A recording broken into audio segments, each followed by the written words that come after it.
Given the inconceivable amount of galaxies, stars, and planets in the universe, we can almost safely say that life on other planets does exist.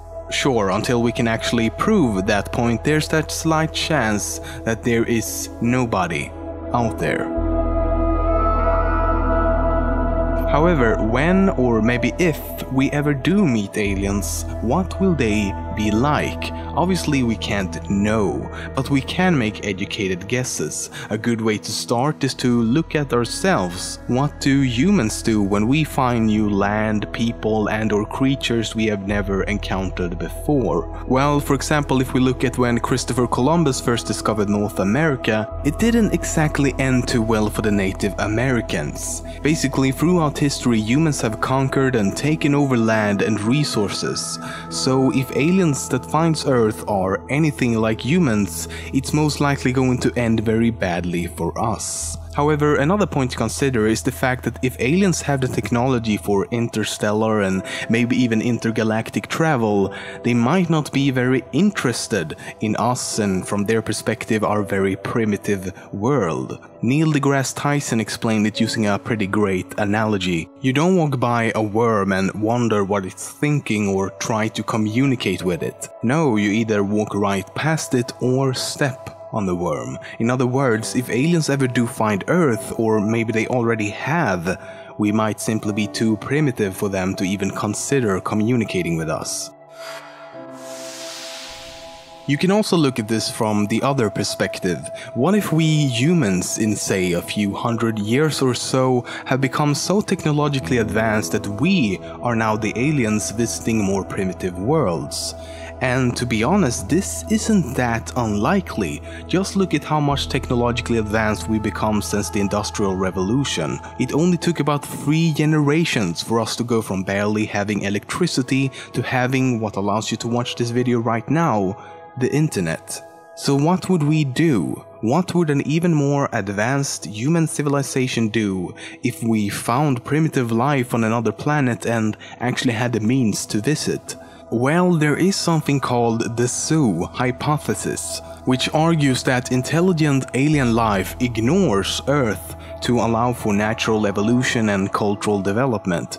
Basically, they observe and maybe study us from afar and are deliberately hiding from us because they do not want to disturb our development as a species. And it's likely humans would do something similar if we found ourselves in such a situation in the future. It's possible that life could exist on Venus, most likely in the form of bacteria or something very small, but life nonetheless. What's interesting though is that it wouldn't be found on the surface, which is 460 degrees Celsius, no, but in the clouds high up in the Venusian atmosphere, where the conditions are actually quite hospitable. The age of the universe and its vast number of stars suggest that unless the Earth is very unusual, life in the universe should be common. But there is something called the Fermi paradox. The Fermi paradox argues that if there are such high estimates of life in the universe, where is everybody? The basic point of the paradox is this. Our Sun is a very young and fairly typical star. There are billions of stars that are billions of years older in our galaxy alone. Surely some of these stars have Earth-like planets. Assuming the Earth is typical, some of these planets have developed intelligent life.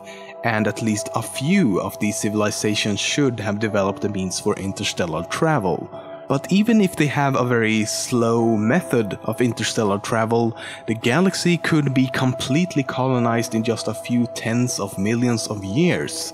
That may sound like much, but given how some of these civilizations could have existed for billions of years, that timescale is nothing. So again, where is everybody? Even though it's unlikely, there's still a possibility that the Earth is the only or one of the very few planets in the universe with intelligent life forms. It's called the rare Earth hypothesis. It suggests that since the development of life on Earth was the result of a long list of geological and astrophysical events, so cosmically random yet so crucially specific, it's unlikely for it to have happened anywhere else in the universe. Thus, there's a slight chance we really are alone. On November 6, 1991, astronomer James Scotty discovered a very strange object now known as 1991 VG. The NEO, or Near-Earth Object, is around 6 to 12 diameters and has a very Earth-like orbit, which is very difficult to explain to be from natural sources and more or less eliminates the possibility of a man-made object.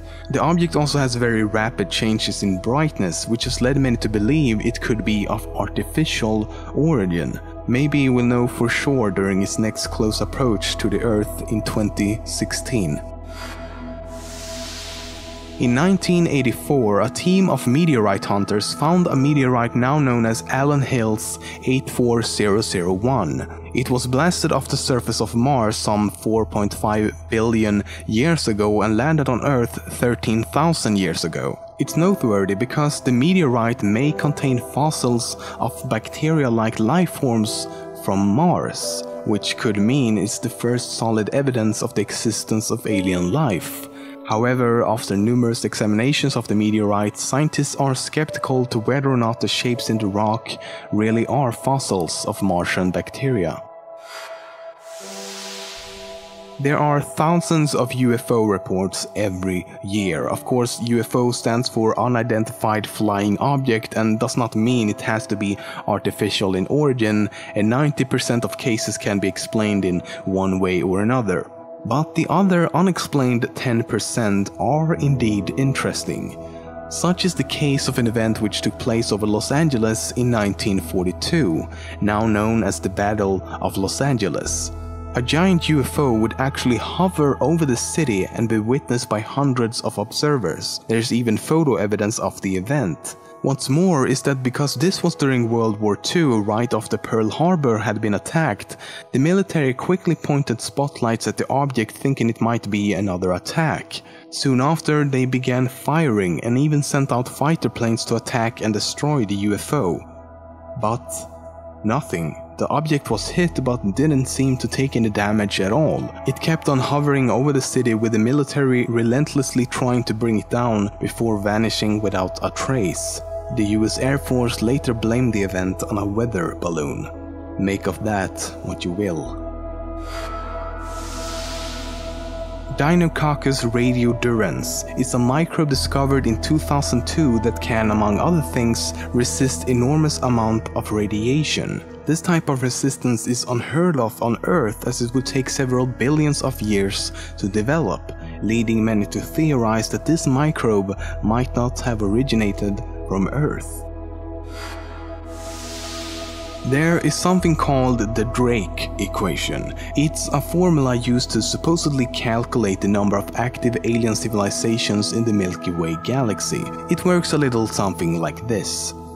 First, the average rate of star formation per year in our galaxy, then the fraction of stars with planets, the average number of planets that can potentially support life, the fraction that can go on to support life, the fraction that can go on to support intelligent life, the fraction of civilizations that develop a technology detectable from space, and length of time such civilizations release detectable signs into space, which would then give you the number of civilizations in our galaxy in which communication might be possible.